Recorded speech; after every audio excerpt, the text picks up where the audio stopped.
किसी भी व्यक्ति के कुछ मूलभूत अधिकार होते हैं जिनमें धार्मिक स्वतंत्रता का अधिकार, अभिव्यक्ति की स्वतंत्रता का अधिकार और जीवन जीने का अधिकार शामिल है।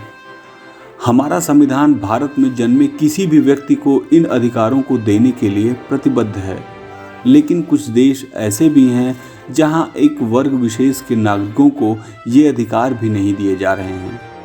हम बात कर रहे हैं चीन में रहने वाले उइघुर मुसलमानों की।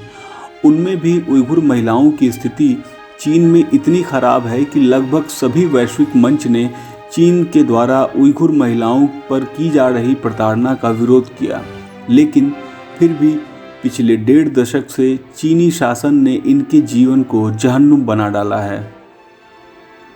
वैसे तो इन उइघुर महिलाओं की बातें चीन से बाहर न जाएं, इसके लिए चीन ने तमाम इंतजाम किए हैं, जिनमें सोशल मीडिया पर पूर्ण रूप से प्रतिबंध भी शामिल है।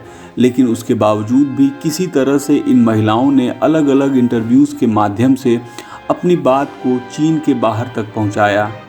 आप उनके मुंह से सच्चाई सुनकर विचलित हो सकते हैं। प्रतिबंधों की बात करें तो सबसे पहले चीनी कंपनियों ने अपने यहाँ काम करने वाली उइघुर महिलाओं के बुर्के पर प्रतिबंध लगा दिया और इसको इतनी सख्ती से पालन कराया जा रहा है कि इन महिलाओं को अपना रोजगार ही छोड़ना पड़ गया। एक तो कम पढ़े लिखे होने के कारण इनको वैसे भी चतुर्थ श्रेणी के कामों में रखा जाता था और बुर्के पर प्रतिबंध लगा दिए जाने पर इन लोगों से वो रोजगार भी छिन गया।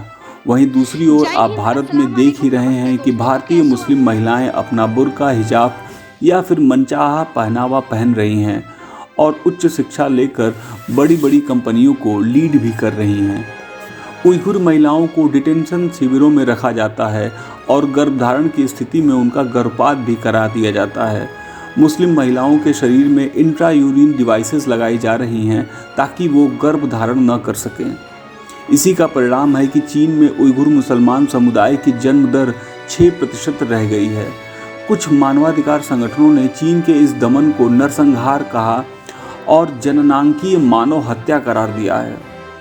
वहीं भारतीय मुस्लिम महिलाएं अपनी इच्छा से बच्चे पैदा कर सकती हैं, गोद ले सकती हैं और किसी भी विवाद की स्थिति में न्यायपालिका की शरण में जा सकती हैं, जबकि चीनी मुस्लिम महिलाओं को इस तरीके का कोई भी अधिकार हासिल नहीं है और ना ही वे सरकार के खिलाफ किसी भी तरह का कोई आवाज़ उठा सकती हैं।